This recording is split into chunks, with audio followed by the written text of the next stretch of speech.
Hey viewers, welcome to Dad's Guide to the Galaxy, where fatherhood is me knowledge, exploring the universe one video at a time. I'm gonna jump right in here because I know that many of you probably understand this, and as a parent, I think this is probably one of our biggest pet peeves.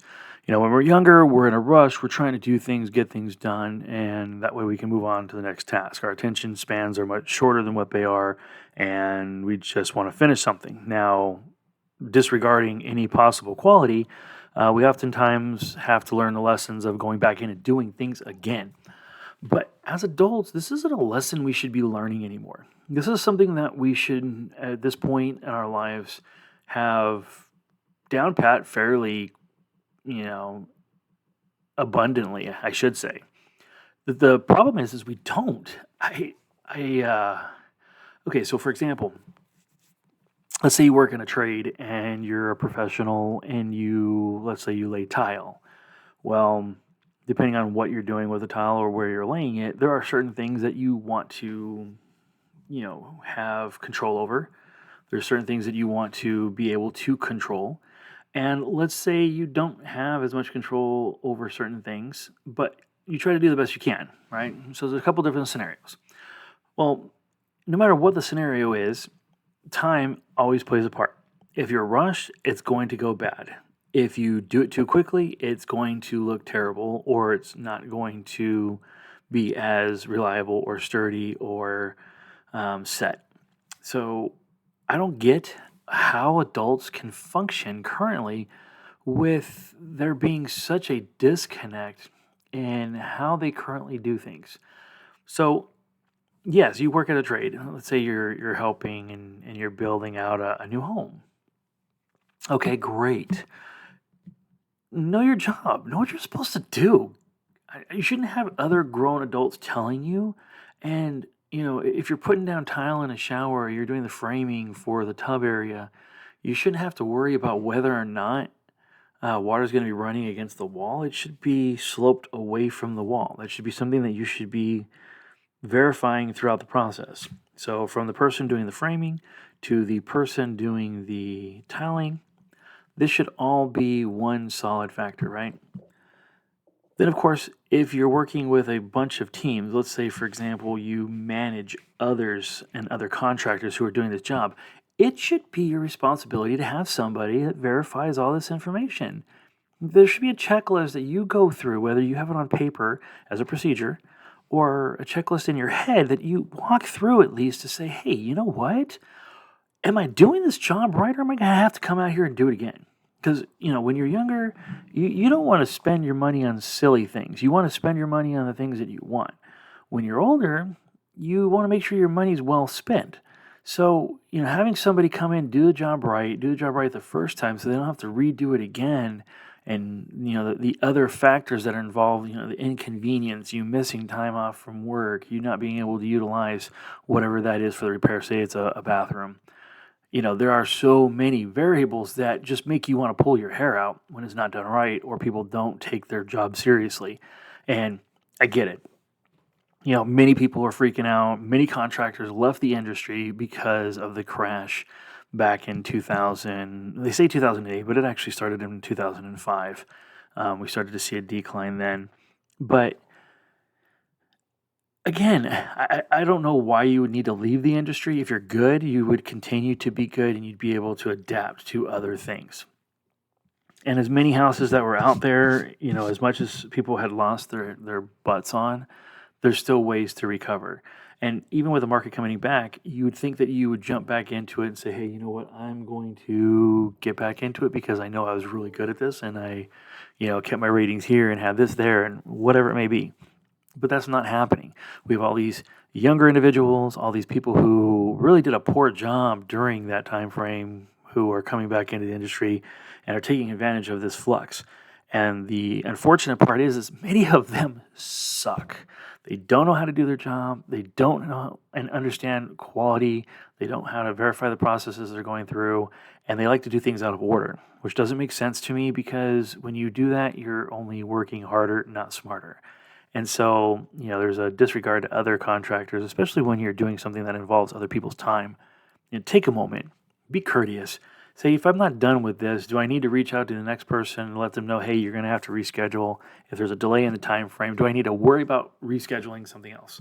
I think that's the one piece that's my big pet peeve. Be courteous to others. You know what you're supposed to do. It's not rocket science. It's not a question of can I? It's a question of should you. Should you do things the right way or the wrong way? Well, if somebody's paying you for it, do it the right way. If you don't know how to do it, then don't accept the job. I mean, it really boils down to that. Because all you're doing is you're opening yourself up to a lot more in headache. Basically, it's just a lot more headaches down the line. So, keep that in mind. I just wanted to throw that out there because there's a lot of companies out there right now who just don't understand this process. And, as a dad, as somebody who, we spend the time we do to get to where we're at, we don't want to be dealing with this BS of, having someone come in and say, oh, well, you know what, I can do this and I know how to fix it. Well, no, you don't. And, maybe depending on how this process goes, I might provide some information on who these, individuals are. But as of right now, I don't feel like throwing anybody underneath the bus just yet. But holy hell, 3 months to get a shower built out is a little ridiculous to say the least. So, all I got to say is get your mind right, guys. Just get your mind right. I don't know what else more to say than that. And you really shouldn't have to worry about saying more than just that. But yeah, it's just shocking. And if you're not sure what you're supposed to do, by all means, there's probably 1,000 videos on YouTube on how to level something or how to use a leveler. If you don't know, for those of you who are listening and who may not be construction savvy, a leveler is a little device that has basically like a little glass tube in multiple positions depending on the size. Sometimes only one if it's smaller, but it basically uses a bubble inside this little glass tube to tell you if the surface is flat because the bubble will stay in the middle. If it goes to one angle too much, the bubble will go up, or if it goes too far to the other angle, the bubble will go up the other way. So, you've got the straight tube, you want to line the bubble up exactly in the middle, and that tells you if it's level. Well, if you're doing a shower or bathtub surface, you want to make sure that the surface is declined away from the wall slightly, not too much because you don't want it visible. You don't want to look like you're going down a ski slope, but you want it slightly declined in order to allow water to go away from the wall so it doesn't pool up. The last thing you want is water pooling up against the wall where your tub's going to be on top of a tile surface. It's not only unsightly, but it also can pose a lot of issues later on, especially if the grout isn't done right or isn't set properly. So you don't want to worry about mold and mildew and all that fun stuff because it just isn't fun. So, understand what the tools are. Understand what the basic equipment is that's needed. Understand the basic knowledge that you need to do in order to get these processes done. And it works. It helps you. It solves problems. It prevents issues and problems from popping and rearing their ugly head later. So just take a moment and just take a moment. That's all I got to say is take a moment. All right.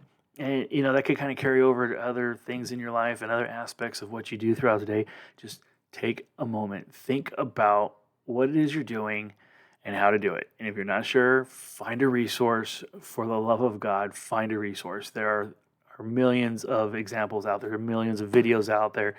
I mean, anybody and their mom has ways to show you how to do this. And if you're a contractor and you're a company hiring contractors to do these things, test your people.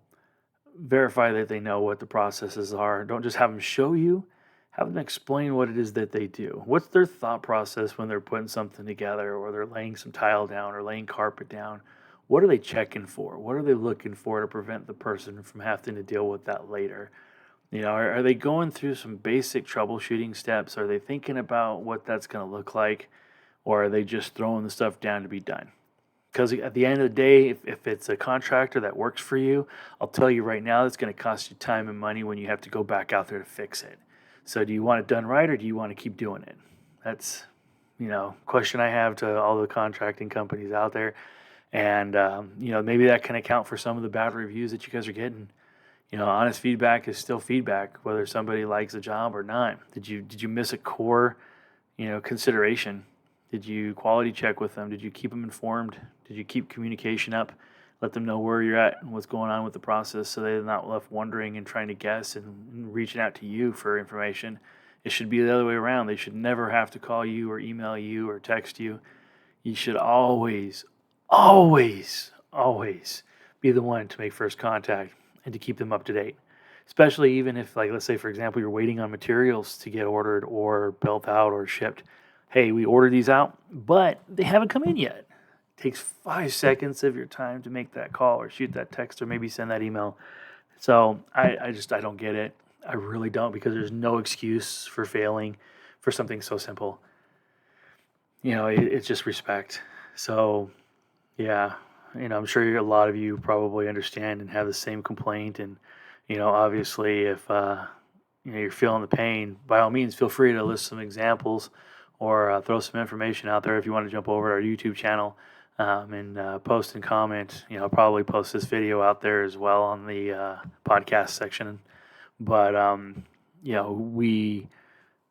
we want to hear from you. We want to see some of the things that you've had to deal with. What are some of the nightmares that you've had to deal with, whether it be home warranty or construction or just simple repairs? I actually have a neighbor who went to go do a repair for their AC, and come to find out the AC is not only leaking, but the line that runs up to the AC is leaking down the entire side of their wall. And so now they have to have that all ripped out. But because somebody didn't do their job right, probably didn't install or seal the coupling, it's an issue. And it's a brand new home. It shouldn't be happening. Brand new home. You have new build, not a custom or anything like that. It's standard new build, but no consideration for quality or craftsmanship. You go in there, you're just throwing stuff together. You don't put the tape when you're fixing things, and now you've got leaks everywhere. So, just I don't know. It's just take a moment. That's all I got to say. Just take a moment. Think about what the hell it is you're doing and say, hey, you know what? Today, I'm not going to do it that way. I'm actually going to take a little bit extra time. Even if it's a few minutes, it's not going to kill you. It's not going to ruin your day. It's not going to change how your day goes because, again, at the end of the day, you're not wasting costs to redo things. You're not wasting it on workers that don't care. You're not wasting it on craftsmanship that's poor. So, just keep that in mind, and I think that, for us, especially for us fellow dads, you've got to be able to say out there, you know what, this is never ending. Knowledge never ends. Information never ends. We're going to learn the things we need to learn to pass these on to our children to do it the right way, and it's up to us. And a lot of these individuals were either raised by a single-family house or parents who just didn't care, and it's unfortunate. But if you are one of those individuals that grew up in those environments, it's not what you had to go through, it's what you do with yourself in your life moving forward that sets that apart. So take a moment, think about that, because you are not a product of your environment. Your environment is a product of you. So, stay hungry for knowledge and stay willing to learn. Always stay curious and stay involved with not only yourself but your kids, and keep reaching for the stars, and hopefully we'll all make it there together.